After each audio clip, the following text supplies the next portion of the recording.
एक ऐसा सिर दर्द जो कि जानलेवा तो नहीं है, लेकिन आपकी ज़िंदगी को बहुत बुरी तरह अफेक्ट करता है, आपके रूटीन्स को बहुत बुरी तरह अफेक्ट करता है। इसको हम लोग कहते हैं माइग्रेन। आज हम लोग माइग्रेन के बारे में बात करेंगे। मैं doctor Sudhir Shrivastava, eye surgeon, Sanai hospital, Lucknow से। लगभग माइग्रेन 1.2 बिलियंस लोगों को ऑल ओवर वर्ल्ड होता है। ये काफ़ी प्रॉब्लम सोशल लेवल पे बहुत ज़्यादा प्रॉब्लम क्रिएट करती है। एक एक्टिव पर्सन को लगभग इनकैपेबल कर देती है। एक एक्टिव पर्सन अपनी लाइफ में के कुछ एक इम्पॉर्टेंट पीरियड में वो किसी काम करने लायक नहीं रह जाता। इसी बीमारी को हम लोग माइग्रेन कहते हैं। माइग्रेन के लक्षण क्या होते हैं और हम कैसे पहचानें कि ये माइग्रेन का सिर दर्द है या कोई और प्रॉब्लम है। तो माइग्रेन के सिम्टम्स में नॉर्मली माइग्रेन को हम लोग 4 स्टेजेस में डिवाइड करते हैं। मेजॉरिटी ऑफ द पर्सन्स में वो 4 स्टेजेस होती हैं, जिसको पहली स्टेज हम लोग प्रोड्रोम स्टेज कहते हैं, दूसरी स्टेज को ऑरा कहते हैं, थर्ड में आपका हेडेक होता है और तीसरी जो लास्ट स्टेज होती है उसको हम लोग पोस्ट्रोम स्टेज कहते हैं।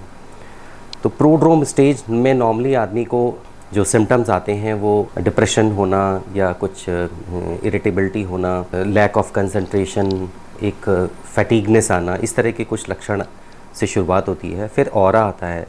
ऑरा में कुछ आई से रिलेटेड सिम्टम्स होते हैं, जैसे कि पेशेंट को आँखों में कैमरे की तरह लाइट कौंधती है, कुछ लोगों को ब्लैक स्पॉट्स डेवलप हो जाते हैं, कुछ लोगों को जिगजैग लाइंस आती हैं, कुछ लोगों को बॉडी में कहीं सुन्नपन या नमनेस, इस तरह के फीचर्स भी आने लगते हैं। इसको हम लोग ऑरा स्टेज कहते हैं। उसके बाद आता है सिर दर्द। इसका सिर दर्द बड़ा टिपिकल होता है और नॉर्मली इसको आधे सिर में थ्रॉबिंग हेडेक होता है और बहुत सीवियर पेन से, माइल्ड से लेके बहुत सीवियर पेन तक हो सकता है। और ऐसे हेडेक्स में नॉर्मली ये नॉजिया और वॉमिटिंग के साथ एसोसिएटेड होता है। पेशेंट्स को काफ़ी नॉजिएटिंग फीलिंग रहती है, वॉमिटिंग भी होती हैं।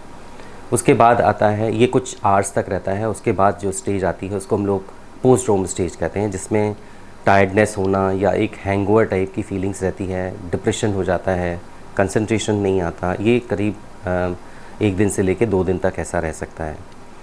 तो माइग्रेन और जो दूसरे सिर दर्द होते हैं उनमें डिफरेंशिएट करना कभी कभी थोड़ा मुश्किल हो जाता है। लेकिन अगर इस तरह के सिम्टम्स, इस तरह के हेडेक्स अगर आपको फ्रीक्वेंट हैं और ये अगर लगभग महीने में 15 दिन तक आ रहे हैं तो इसको एपिसोडिक कहते हैं। और अगर इसकी फ्रीक्वेंसी ज़्यादा हो जाती है, मोर देन 15 हो जाती है, तो इसको हम लोग क्रॉनिक माइग्रेन कहते हैं। और जैसे मैंने पहले बताया कि आपको माइग्रेन किसी तरह की आपकी को जानलेवा बीमारी नहीं है, लेकिन ये आपकी लाइफ की अगर महीने में आपको 10 से 15 दिन माइग्रेन की प्रॉब्लम है तो आप 10 से 15 दिन आपकी वर्किंग एफिशिएंसी बहुत ड्रास्टिकली डाउन हो जाती है। आप काम करने में आपको प्रॉब्लम होती है, आपको लाइट सेंसिटिविटी हो जाती है। जब सिर दर्द होता है तो उस वक्त जो आपके सेंसरी सिम्टम्स होते हैं उससे बहुत इरिटेबिलिटी होती है। लाइट आपको बहुत लाइट से आप हाइपर सेंसिटिव हो जाते हैं, रोशनी आपको परेशान करती है, कोई भी आवाज़, कोई भी स्मेल आपको प्रॉब्लम आपकी एग्रवेट करती है और आप कोशिश करते हैं कि आप एक डार्क रूम में रहें, आपसे कोई बात ना करे और आप रेस्ट करते रहें। और इसके प्रेसिपिटेट होने के पीछे बहुत सारे रीज़न्स हैं, जिसको हम लोग ट्रिगरिंग एलिमेंट्स कहते हैं। मैं कोशिश करूँगा एक ट्रिगरिंग एलिमेंट्स की लिस्ट के साथ आप में आऊँ। लेकिन नॉर्मली ये ट्रिगर होता है आपकी लैक ऑफ रूटीन्स की वजह से। अगर आपका स्लीप प्रॉपर नहीं है, अगर आप खाना टाइम से नहीं खा रहे हैं या आपने न्यूट्रिशन आपका प्रॉपर नहीं मिला है, आपको अपने टाइमिंग्स में, खाने के टाइमिंग्स में आपने अगर गैप किए हैं तो ये भी ट्रिगर कर सकता है। कुछ लोगों को कैफ़ीन बहुत ट्रिगर करता है, कुछ लोगों को कुछ फूड प्रोडक्ट्स बहुत ट्रिगर करते हैं। इवन जो चॉकलेट्स हैं ये भी आपकी ट्रिगरिंग एलिमेंट्स हो सकती हैं। उसमें टॉलरिमीन होता है जो कि ट्रिगर करता है। जिसको माइग्रेन का हेडेक काफ़ी फ्रीक्वेंट है, नॉर्मली उन लोगों को पता होता है कि उनको क्या चीज़ से परेशानी है, तो उनको उस चीज़ से बचाव करना होता है। तो अपने टाइमिंग शेड्यूल्स को ठीक करिए, अपनी प्रॉपर आई चेक करा लीजिए, जिससे कि कहीं कोई आई स्ट्रेन, क्योंकि इस तरह की आई स्ट्रेन्स भी आपको कभी कभी माइग्रेन्स के हेडेक को प्रेसिपिटेट करते हैं। तो आपको कोई आई रिफ्रैक्टिव एरर तो नहीं है।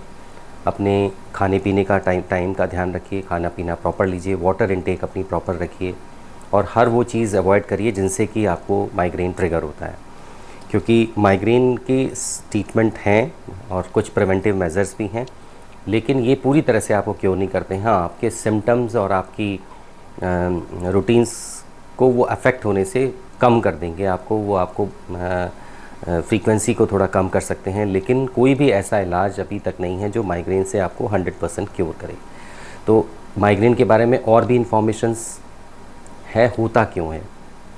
आखिर में ये होता इसलिए है क्योंकि हमारी बॉडी में बहुत सारे सेंसर्स हैं। जैसे हम देखते हैं, ये एक लाइट सेंस है, हम स्मेल करते हैं, हम टेस्ट करते हैं, हमारी टच एक सेंस है, या हमारी हेयरिंग एक सेंस है। तो जो ये सारे सेंसर्स हैं, ये आपके मैसेजेस आपके दिमाग में जाते हैं और दिमाग उसको प्रोसेस करता है और ये दिमाग तक ट्रांसमिट होते हैं डिफरेंट टाइप के न्यूरोट्रांसमीटर्स के थ्रू।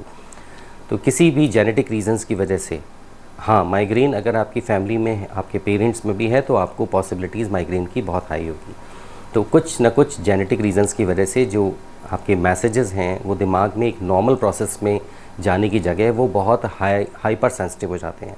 इसी की वजह से देखिए, माइग्रेन के लोगों में जब सिर दर्द इनिशिएट होता है तो लाइट से बहुत सेंसिटिविटी हो जाती है। इसको हम लोग फोटो सेंसिटिविटी कहते हैं। लाइट टॉलरेट नहीं होती है, आपको साउंड टॉलरेट नहीं होती है, आपको कोई स्मेल टॉलरेट नहीं होती है, क्योंकि जो आपके सेंसर्स हैं वो आपके दिमाग तक पहुंचने में इम्बैलेंसेस क्रिएट हो जाते हैं और वो बहुत ज़्यादा हाइपर एक्टिव हो जाते हैं। तो इसी की वजह से हमारे सिर में नॉर्मली माइग्रेन हेडेक को प्रेसिपिटेट करता है। तो मुझे उम्मीद है कि आपको ये छोटी सी इन्फॉर्मेशन माइग्रेन से रिलेटेड सब कुछ क्लैरिटी मिली होगी। प्लीज़ चैनल को सब्सक्राइब करिए और इससे हमें हौसला मिलता है। आपकी कोई क्वेरीज़ हैं, आपके कोई क्वेश्चंस हैं, प्लीज़ मुझसे पूछिए, मैं कोशिश करूँगा उनको आंसर करने के लिए। Thank you.